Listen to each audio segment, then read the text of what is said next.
અભય થઈને નિષ્પક્ષતાથી નિરપેક્ષ રીતે વાસ્તવિકતાનો અરીસો રૂપી સચોટ માહિતી લાવતો સત્યની સાથે અભય ટાઈમ્સ।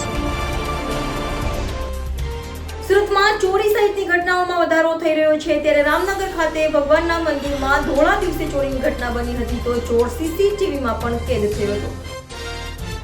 સુરતમાં ચોરી સહિતની ઘટનાઓ વધી રહી છે, ત્યારે સુરતમાં ભગવાનના મંદિરો પણ સુરક્ષિત નથી।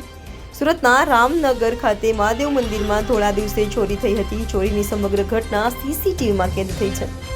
સીસીટીવીમાં દેખાતા વ્યક્તિ દ્વારા મહાદેવ મંદિરમાં ચાંદીના નાગની ચોરી કરાઈ હતી, તો સ્થાનિકો દ્વારા તપાસ કરાતા થોડા દિવસ પહેલા નજીકના આશ્રમમાં પણ ચોરી થવાની માહિતી મળી હતી।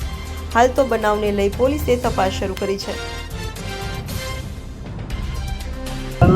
મારું નામ સુરેશ કુમાર ભગવાનદાસ માધવાણી, રહેવાસી રામનગર।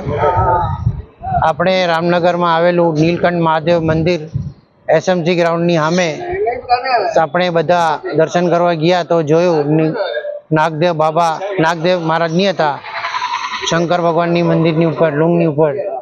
તો અમે લોકોએ આ વિડીયો અમે ગ્રુપમાં ફેર્યું અને અમારું રામનગર ગ્રુપ છે એમાં ફેર્યું તો એક મેસેજ આવ્યું કે ટેવરામ આશ્રમમાંથી 4 દિવસ પહેલા કોઈ આજ ભાઈ ચોરી કરી ગયો છે છત્ર। આપણે આ વિડીયો જોયા કરાયો પછી પોલીસને ફરિયાદ કરી કે ભાઈ આ માણસ જલ્દીથી જલ્દી પકડાય, બીજા મંદિરોમાં ચોરી ન થાય। ઓમ શ્રી સતનામ સાખી।